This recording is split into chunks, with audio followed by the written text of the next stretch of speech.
প্রিয় ছাত্রছাত্রীরা, তোমরা সবাই ভালো আছো তো? আমি আবার এসে গেছি। আমি শর্মিষ্ঠা চক্রবর্তী, বিষ্ণুপুর গার্লস হাই স্কুলে জীবন বিজ্ঞানের শিক্ষিকা। আমি তোমাদের সেকেন্ড সামেটিভের যে তৃতীয় অধ্যায় ক্লাস 9 এর সেটা রয়েছে, সেটা আমরা শুরু করেছিলাম পুষ্টি দিয়ে। তো পুষ্টি আমরা 4টে ক্লাসে কমপ্লিট করেছি। পুষ্টির পরে যেটা রয়েছে সেটা হচ্ছে সংবহন। তাহলে আজকে আমরা সংবহনের ব্যাপারে আলোচনা করব। আমাদের আজকে আলোচ্য বিষয়গুলো লেখা রয়েছে যে সংবহন কি, সংবহনের গুরুত্ব কি, আর মানব সংবহন তন্ত্রে কি কি উপাদান রয়েছে সেগুলো নিয়ে আমরা আজকে আলোচনা করব। তাহলে প্রথমেই যেটা আলোচনার আছে সেটা হচ্ছে সংবহন কি। তাহলে সংবহন কি জানতে গেলে আমি একটা ছোট্ট উদাহরণ দিই। ধরো তোমার মাথা ব্যথা করছে, মাথায় খুব যন্ত্রণা, তুমি ডাক্তারবাবুর কাছে গেছো। ডাক্তারবাবু তোমাকে একটা ওষুধ প্রেসক্রাইব করেছে, তুমি সেটা কিনেছো, কিনে বাড়িতে এসে জল দিয়ে খেয়েছো। কিছুক্ষণ পর দেখা গেল কি মাথা ব্যথাটা নেই আর। তাহলে কোথায় গেল? তুমি তো খেলে ওষুধটা, গেল তো পেটের ভেতরে, মাথা ব্যথাটা কমলো কি করে? তাহলে একটা আশ্চর্যের ব্যাপার না? তাহলে কি হলো? নিশ্চয়ই ওষুধটা কোথায় গেছে? না যেখানে যন্ত্রণা হচ্ছিল ওই জায়গাটার কোষে পৌঁছে গেছে, তাই না?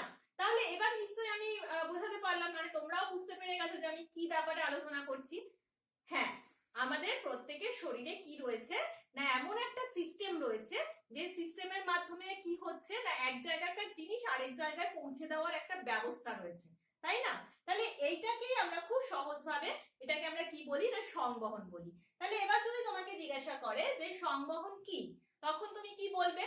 না আমরা তো এখানে মেনলি প্রাণী সংবহন নিয়ে আলোচনা করছি। তাহলে আমি বলবো যে যে প্রক্রিয়ায় উন্নত জটিল জীবদেহে বা উন্নত জটিল প্রাণী দেহে কি হয়, নির্দিষ্ট একটা পথে, সুনির্দিষ্ট পথে এবং তরল মাধ্যমে খাদ্যের সারাংশ, হরমোন, অক্সিজেন এবং অন্যান্য দ্রব্য সেগুলো প্রত্যেকটা কোষে কোষে পৌঁছে যায় এবং কোষের বিপাক্রিয়ার ফলে যে সমস্ত দূষিত পদার্থগুলো উৎপন্ন হয় সেগুলো কোষ থেকে কি হয়, অপসারিত হয়, বের করে নিয়ে আসা হয়। বের করে নিয়ে এসে কোথায় নিয়ে যাওয়া হয়? একটা নির্দিষ্ট রেচনাঙ্গে নিয়ে যাওয়া হয় এবং দেহ থেকে তারপর কি হয়, সেটাকে অপসারণ করা হয়। এর ফলে কি হয় না, দেহের সুস্থতা বজায় থাকে এবং দেহের একটা সাম্য বজায় থাকে। এই প্রক্রিয়াটাকে আমরা বলছি কি, সংবহন। তাহলে আমরা কি কি বললাম, কয়েকটা কথা। সংবহন কি যখন তোমাকে জিজ্ঞাসা করবে সংজ্ঞা, কয়েকটা পয়েন্ট কিন্তু মনে রাখবে। এই পয়েন্টগুলো কি না, এই পয়েন্টগুলো হচ্ছে, ধরো 1 নম্বর পয়েন্ট আমরা কি বলেছিলাম না, এটা প্রাণীদেহে সুনির্দিষ্ট পথ, একটা কথা বলেছিলাম, সেটা হচ্ছে কি না সুনির্দিষ্ট পথ, এই কথাটা বলেছিলাম। আরেকটা কথা আমি কি বলেছিলাম না, আরেকটা কথা বলেছিলাম তরল মাধ্যম, তরল মাধ্যম। আর 3 নম্বর পয়েন্টে আমাকে কি বলতে হবে না, সংবহনের মাধ্যমে যে সমস্ত পদার্থগুলো পরিবাহিত হয়, তাহলে কি লিখবো না, পরিবাহিত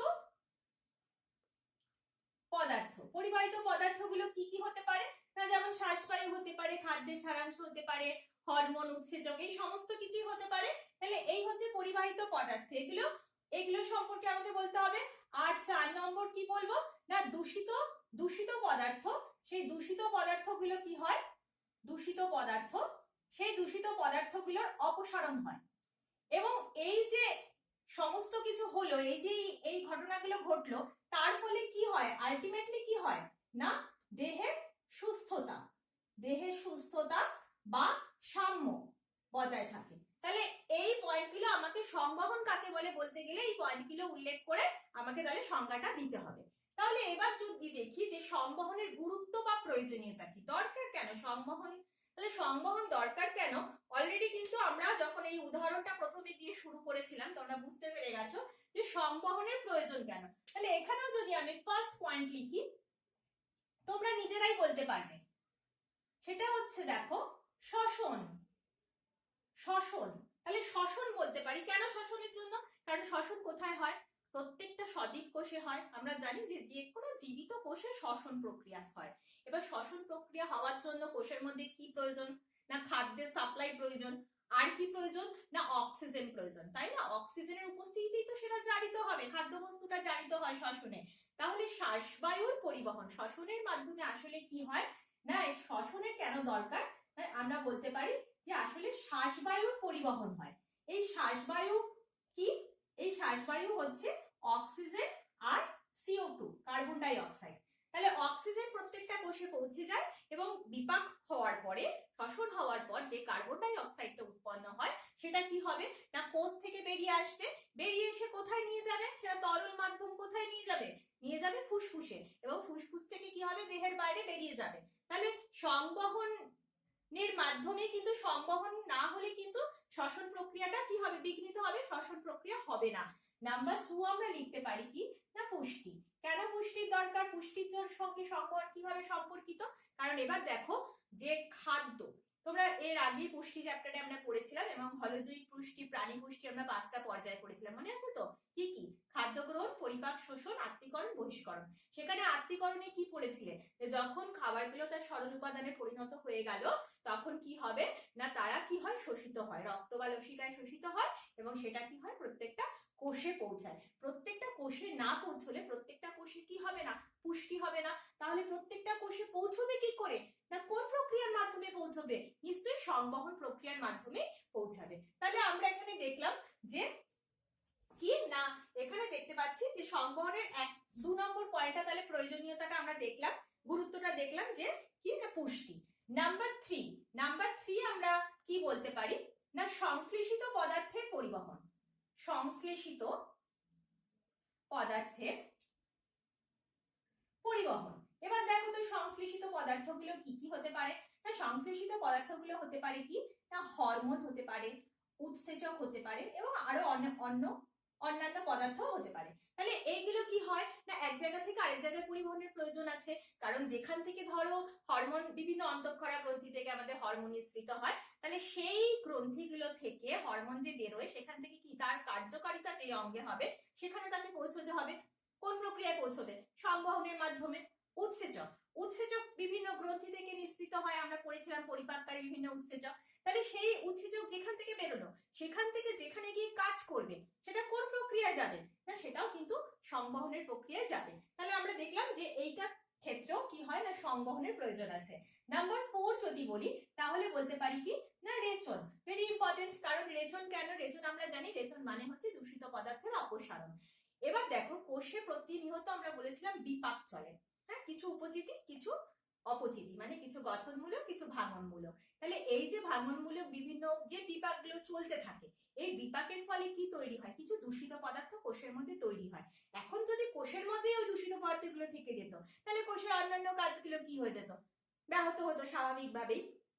কোষ থেকে ওগুলোকে কি করতে হবে, বার করে দিতে হবে। তাহলে কোষ থেকে ওগুলোকে বের করে নিয়ে আসবে কে না, বের করে নিয়ে আসবে কে না কোনো তরল মাধ্যম। সেই তরল মাধ্যম সেই কোষ থেকে ওগুলোকে বের করে নিয়ে এলো, বের করে নিয়ে এসে সে কোথায় নিয়ে যাবে না, আমরা জানি যে আমাদের উন্নত প্রাণী দেহে কি থাকে, নির্দিষ্ট রেচন অঙ্গ থাকে, তাই না? তাহলে সেই রেচন অঙ্গে নিয়ে যায় এবং সেই রেচন অঙ্গ থেকে কি হয় না দেহের বাইরে নির্গত হয়। তাহলে রেচন হয় বলেই কিন্তু জীবদেহে কি থাকে, সুস্থতা বজায় থাকে, তাই না?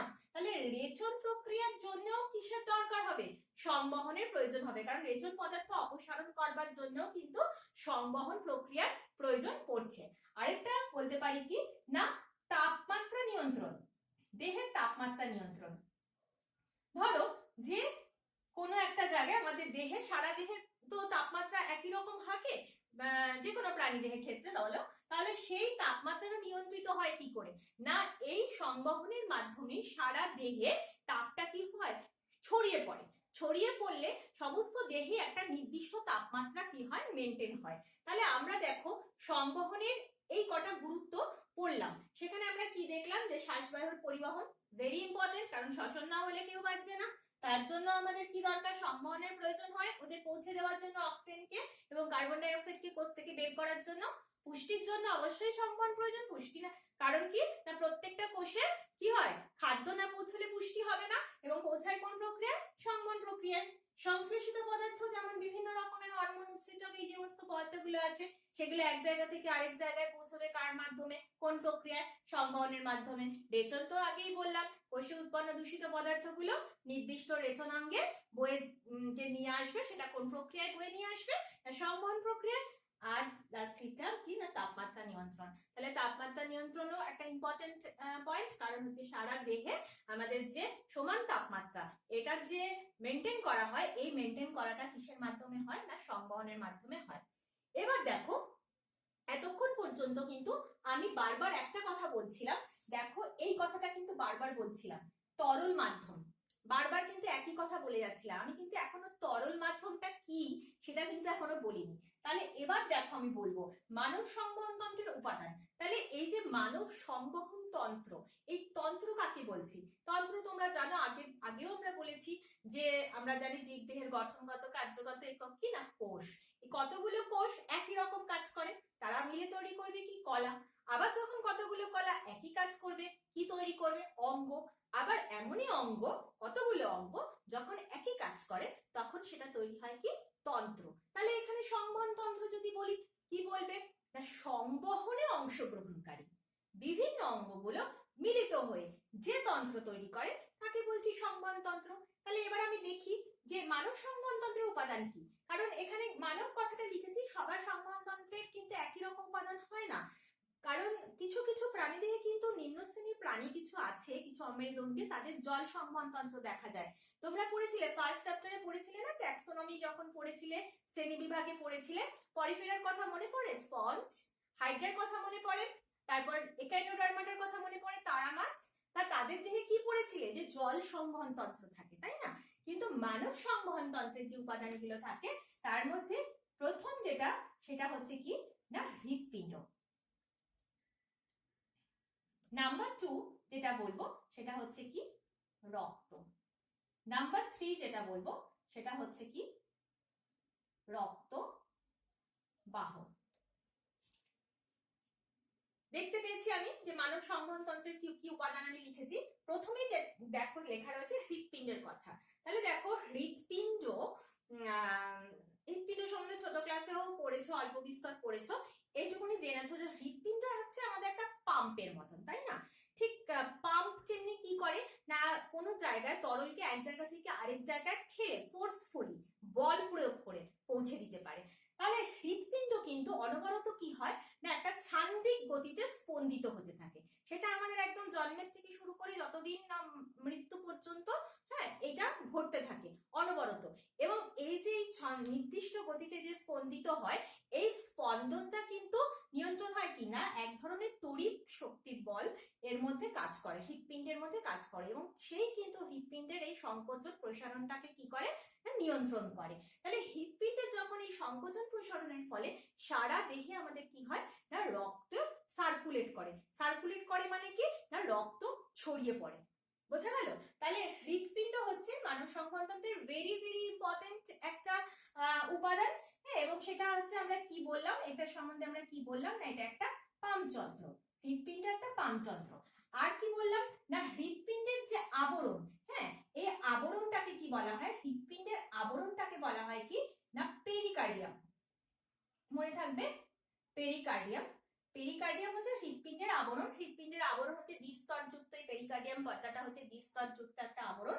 হ্যাঁ, এরপরে যে হৃৎপিণ্ডের আরো গঠন বা আমরা যে অন্তর্গঠন যাকে বলে বা আরো ডিটেলে, হ্যাঁ, কত ওজন কি ব্যাপার এই সমস্ত কিছু আমরা যখন আবার হৃৎপিণ্ড নিয়ে এই চ্যাপ্টারেই পরে আলোচনা আছে সেই সময় আমরা বলবো। তাহলে নেক্সট দেখো লেখা রয়েছে কি না রক্ত। তাহলে এতক্ষণ পর্যন্ত আমরা এক কথা বলে যাচ্ছিলাম, দেখো তরল মাধ্যম বলছিলাম। এখানেও কিন্তু বারবার এক কথা বলেছি যে সমস্ত পদার্থগুলো পরিবাহিত হয় তরল মাধ্যম। তরল মাধ্যমটা কি? তরল মাধ্যমটা হচ্ছে রক্ত। মানুষের ক্ষেত্রে সেই তরল মাধ্যমটা হচ্ছে কি না রক্ত। রক্তের মাধ্যমেই এই সমস্ত পদার্থগুলো কোষে কোষে পৌঁছায়, আবার কোষ থেকে দূষিত পদার্থগুলো নির্দিষ্ট রেচনাঙ্গে যায়। তাহলে রক্ত সম্পর্কেও কিন্তু তোমরা কোথায় পড়েছিলে? যোগ কলাতে পড়েছিলে, প্রাণী কলাতে, এর ঠিক আগের চ্যাপ্টারে দ্বিতীয় অধ্যায় তোমরা পড়েছিলে। সেখানে রক্ত সম্বন্ধে কি পড়েছিলে না রক্ত একটা কি যোগ কলা পড়েছিলে। এবং রক্ত আর যোগ কলা মানে কি বিভিন্ন অঙ্গের মধ্যে সে যোগাযোগ, অঙ্গ প্রত্যঙ্গের মধ্যে যোগাযোগ রক্ষা করে। আর কি বলা হয়েছিল না রক্ত হচ্ছে কি রক্তে ধাত্রের পরিমাণ বেশি, কোষ অপেক্ষা ধাত্রের পরিমাণ বেশি। কোষগুলো কি কি? রক্তকণিকা কি কি আছে? লোহিত রক্তকণিকা, শ্বেত রক্তকণিকা, অনুচক্রিকা। আর রক্ত রস সেটাই হচ্ছে তার ধাত্র। তাহলে রক্ত রসের পরিমাণটা কিন্তু এর যে কোষগুলো রক্তকণিকার থেকে পার্সেন্টেজে কি থাকে না বেশি থাকে, এবং সেজন্য এটা কি এটা তরল। আর কি বলেছিলেন না এটা হচ্ছে কোথা থেকে উৎপত্তি হয় না ভ্রূণজ মেসোডার্ম থেকে। মেসোডার্ম থেকে উৎপত্তি, ভ্রূণজ মেসোডার্ম থেকে কি হয় না এই রক্তের হচ্ছে উৎপত্তি হয়। আর কি এর সম্বন্ধে বলা যায় না রক্ত হচ্ছে কি না ঈষৎ চেঞ্জ যদি দেখা যায় তাহলে সেটা ঈষৎ ক্ষারীয়, এবং রক্ত হচ্ছে কি ঈষৎ লবণাক্ত, তাই না?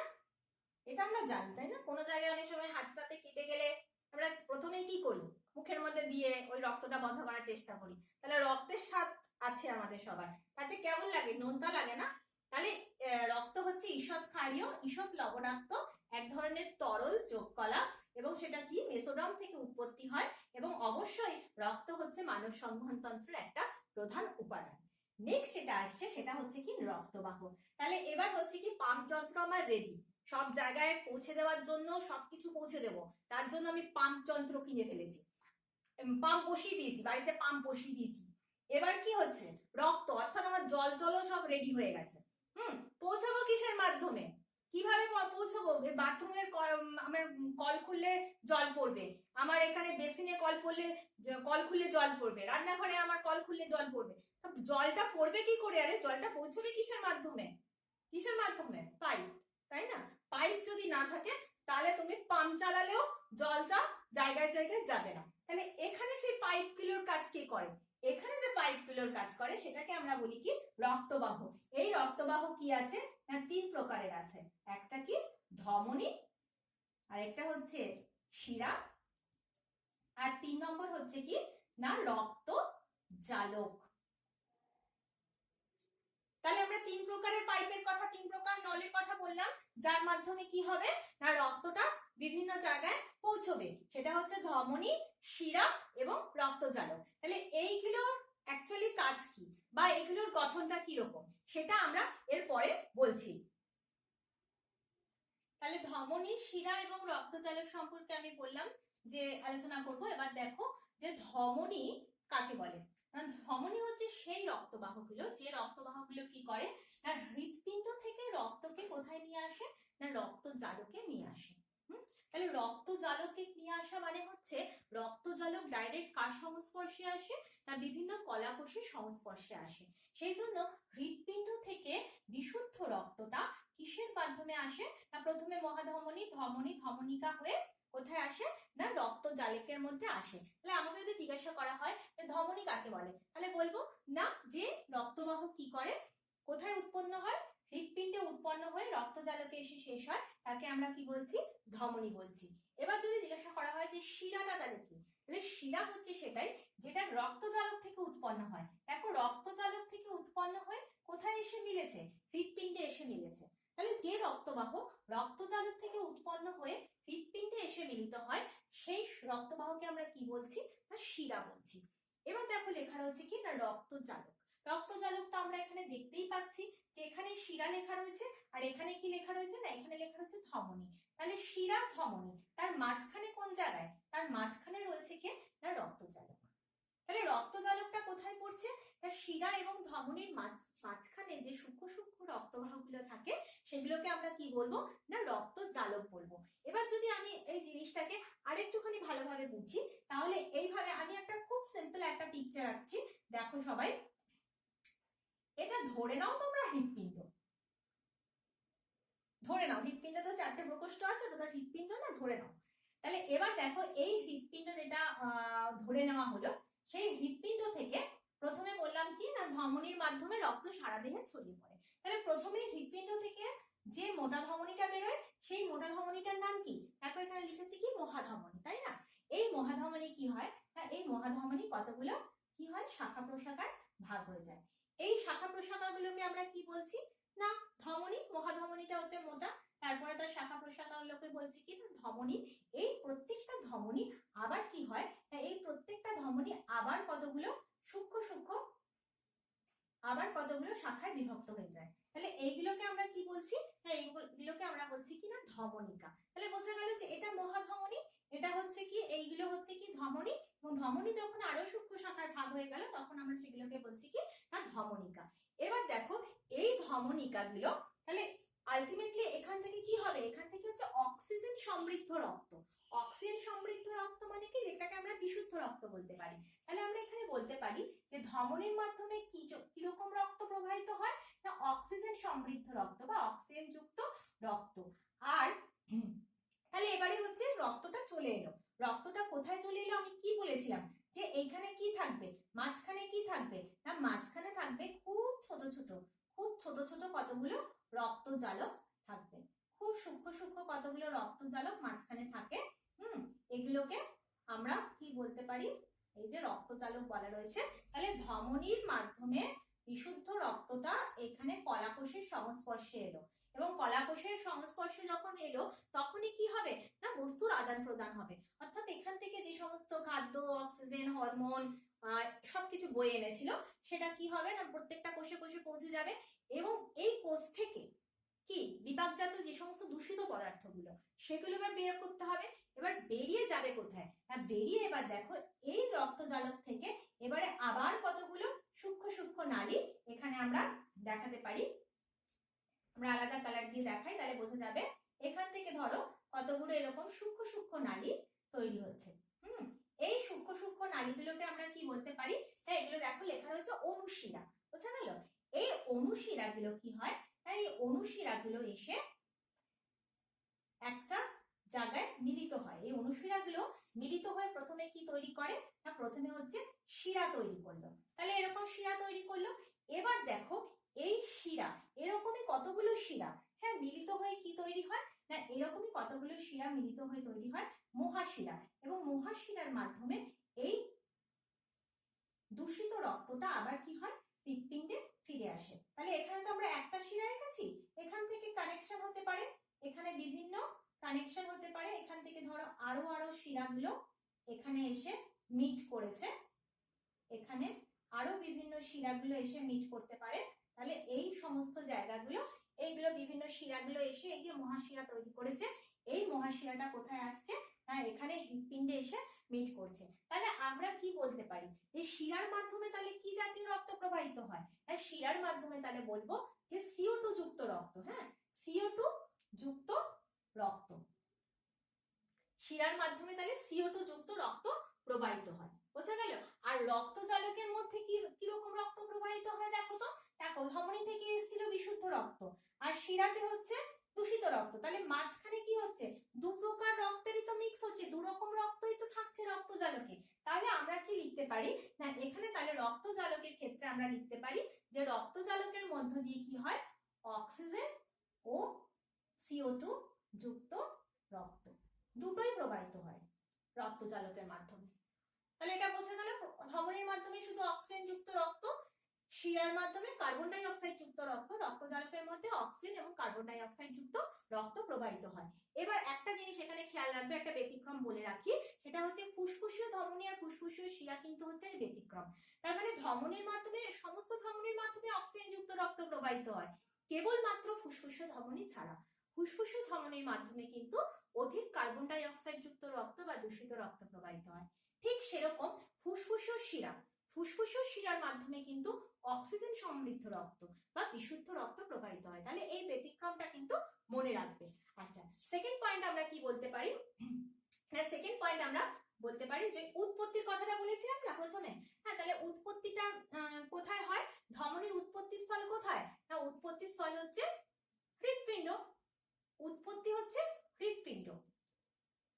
আর মিলনস্থল কোথায় না, মিলনস্থল হচ্ছে রক্তজালক। হ্যাঁ, তাহলে এটা মনে থাকবে তো। আর দেখো শিরার ক্ষেত্রে কি বলছি না, শিরার ক্ষেত্রে হচ্ছে এই উৎপত্তিটা কোথায়, আমি সংক্ষেপে লিখছি, উৎপত্তিটা হচ্ছে কোথায়, রক্তজালকে। রক্তজালকে হচ্ছে এর উৎপত্তি, আর এর মিলনস্থল, মিলনস্থলটা কোথায়, মিলনস্থল হচ্ছে হৃৎপিণ্ড। ঠিক ওটার উল্টোটা। হ্যাঁ, বোঝা গেল, এটা হচ্ছে অবস্থান বললাম। আর যদি রক্তজালকের কথা বলি তাহলে কি লিখবো, এখানে লিখবো যে ধমনী ও শিরার সংযোগস্থল, সংযোগস্থল। এটা লিখবো, এটাই হচ্ছে তার জায়গা, এটাই তার অবস্থান, বোঝা গেল। আচ্ছা, নাম্বার 3 যদি আমরা বলি, আমরা তো এখানে তুলনা করছি, ধমনী শিরা রক্তজালকের মধ্যে তুলনা করছি। নাম্বার 3, হ্যাঁ তোমরাই বলো তো যে নাম্বার 3 কি হতে পারে। একটা তো বলে দিয়েছি, আর উৎপত্তিটাও বলে দিয়েছি। এবার নাম্বার 3 কি হতে পারে, হ্যাঁ একটা হচ্ছে কি না, ধমনীর গঠনটা এখনো বলিনি। হ্যাঁ, গঠনটা কিরকম হয় না, ধমনীর প্রাচীরটা খুব পুরু হয়, যে কোনো জিনিসে, যে কোনো নলেজ যদি দেওয়ালটা খুব পুরু হয়, তার ভেতরের গর্তটা গহ্বরটা কি হবে, না গহ্বরটা ছোট হবে। তাহলে এখানে আমরা যদি একটা পিকচার আঁকি একটা খুব ছোট করে, তাহলে আমরা দেখবো এটা যদি আমার ধমনী হয়, দেখো দেওয়ালটা আমি কত মোটা এঁকেছি, এটা যদি দেওয়াল হয় এই দেওয়ালটা আমি কত মোটা এঁকেছি, তাহলে এই ভেতরের যে গহ্বরটা, এই গহ্বরটা দেখো, এই গহ্বরটা খুব কম, তাই তো? এটা কিন্তু ধমনীর ক্ষেত্রে দেখা যায়। আর শিরার ক্ষেত্রে যদি আমরা দেখি, তাহলে শিরার ক্ষেত্রে কি দেখবো, না এদের যে প্রাচীরটা, এদের প্রাচীরটা কিন্তু খুব পাতলা হয়। তাহলে প্রাচীর যদি কোনো নলের খুব পাতলা হয়, তাহলে সেই ক্ষেত্রে তার গহ্বরটা কি হবে, গহ্বরটা দেখো অনেকটা বড়, তাই না? তাহলে ধমনীর প্রাচীরটা পুরু, এখানে আমরা কি লিখবো, যে প্রাচীরের কি, প্রাচীর হচ্ছে পুরু, তাই গহ্বরটা কি হয়, গহ্বরটা হয় ছোট। আর শিরার ক্ষেত্রে কি হয়, শিরার ক্ষেত্রে যেহেতু প্রাচীরটা পাতলা, তাই এক্ষেত্রে গহ্বরটা কি হবে, গহ্বরটা বড় হবে। আর রক্তজালক, রক্তজালকটা কি, না রক্তজালক হচ্ছে এমনই সূক্ষ্ম সূক্ষ্ম রক্তবাহ, প্রায় আণুবীক্ষণিক পর্যায়ে, সেগুলো কিন্তু খুব সূক্ষ্ম হয়, একদম সূক্ষ্ম হয়, তার ব্যাসটা খুব কম, আর প্রাচীরটা ভীষণই পাতলা। তাহলে এই ক্ষেত্রে যদি আমার লিখতে হয়, তাহলে আমি কি লিখবো, না এখানে প্রাচীর অত্যন্ত পাতলা, অত্যন্ত পাতলা, মাত্র একস্তরীয় এন্ডোথেলিয়াম দ্বারা এটা গঠিত হয়। এই যে এন্ডোথেলিয়াম বললাম, এখানে আসলে ধমনীর যে প্রাচীর থাকে না, পুরু যে প্রাচীরটা থাকে, আসলে সেটা 3টে স্তর থাকে। সেগুলোর তিনটে নাম আছে, যেমন কিনা টিউনিকা অ্যাডভেন্টিসিয়া, টিউনিকা ইন্টিমা। তাহলে এখানে যে এই যে মাঝখানে যে মেদ স্তরটা, চর্বি স্তরটা, এখানেও থাকে, এখানেও থাকে, এটা বেশি পুরু থাকে, এখানে অল্প পুরু থাকে, আর এখানে মাঝখানে ওরকম কোনো চর্বি স্তর থাকেই না, এখানে একটাই স্তর থাকে। সেই স্তরটা কি, না এক স্তরযুক্ত এন্ডোথেলিয়াম, এন্ডোথেলিয়াম কলা দ্বারা এর প্রাচীরটা তৈরি হয়। তাহলে এখানে আমরা কিন্তু তিনটের মোটামুটি তুলনা করেছি। ধমনী, শিরা এবং রক্তজালক, এই তিনটের তুলনা আমরা এখানে করেছি।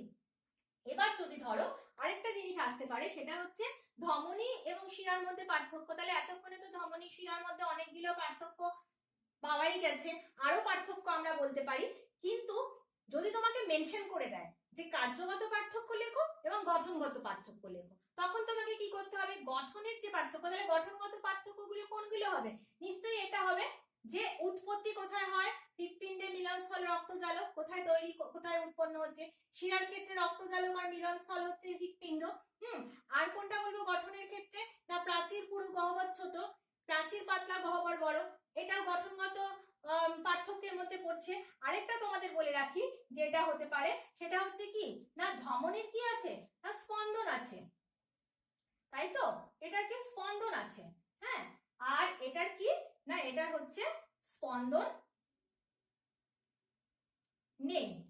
কেন স্পন্দন আছে, কারণ যে কোনো গহ্বর যদি ছোট হয়, তার মধ্যে যদি জোরে রক্ত প্রবাহিত হয়, তাহলে সেটার কি থাকবে, স্পন্দন থাকবে। আর এখানে তো গহ্বরটা অনেক বড়, সেই জন্য রক্ত প্রবাহিত তো বেগ থাকবে না, সেজন্য এর কি নেই, এর স্পন্দন নেই। তাহলে আমরা দেখতে পেলাম, আমরা কি আসছিলাম, আমরা গঠনগত কার্যগত পার্থক্য নিয়ে বলছিলাম। তাহলে গঠনগত পার্থক্য আমরা এইটা পেয়েছি, এইটা পেয়েছি, তাই তো? এবার যদি কার্যগত পার্থক্য হয়, কার্যগত পার্থক্যে কিন্তু আমি এইটা আর এটা লিখতে পারি। কেন, না দুটোই দেখো কাজের মধ্যেই পড়ছে। এটা অক্সিজেন যুক্ত রক্ত পরিবহন করে, শিরা কি করে, কার্বন ডাই অক্সাইড, অধিক কার্বন ডাই অক্সাইড যুক্ত রক্ত পরিবহন করে, এবং অবশ্যই রক্ত পরিবহনের সঙ্গে তো স্পন্দনের সম্পর্ক, তাই না? তাহলে ধমনীর কি রয়েছে, ধমনীর স্পন্দন আছে, শিরার কিন্তু স্পন্দন নেই।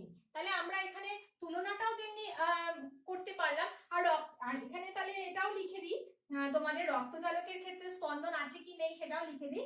কি থাকবে, তোমাদের কি মনে হয়, স্পন্দন থাকবে না থাকবে না, থাকবে না, তাই না? ওটা তো খুব সূক্ষ্ম রক্তবাহ, ওর মধ্যে তো সব থেকে কম বেগে রক্ত প্রবাহিত হয়, তাই না? তাহলে এরও রক্তজালকেরও স্পন্দন থাকবে না। তাহলে এখানে হচ্ছে আমরা আজকে যে ক্লাসটা করলাম, সংবহন আমাদের আলোচ্য বিষয় ছিল, সংবহন কি আমরা জানতে পারলাম, তারপরে হচ্ছে সংবহন কেন দরকার তার গুরুত্বগুলো জানতে পারলাম, আর মানব দেহের রক্ত সংবহন তন্ত্রের যে উপাদানগুলো, হৃৎপিণ্ড, রক্ত এবং রক্তবাহ, সেই রক্তবাহ হচ্ছে 3 প্রকার, সেই রক্তবাহগুলোর কি কি কাজ, কিভাবে তারা কাজ করে, কোথা থেকে উৎপত্তি হয়, তাদের যে গঠন, প্রাইমারি যে গঠন, সেই সমস্তগুলো আমরা আজকের ক্লাসে জানতে পারলাম। তাহলে আজকের ক্লাসটা এই পর্যন্তই থাক, আর নেক্সট দিনকে আমরা এর পরের বিষয় যেটা রয়েছে, হ্যাঁ, সংবহনের প্রকারভেদ নিয়ে আমরা আলোচনা করব। তাহলে তোমরা বই থেকে কিন্তু আজকের যে পড়াটা আছে সেটা ভালো করে পড়বে। আর সবাই ভালো থেকো, সুস্থ থেকো।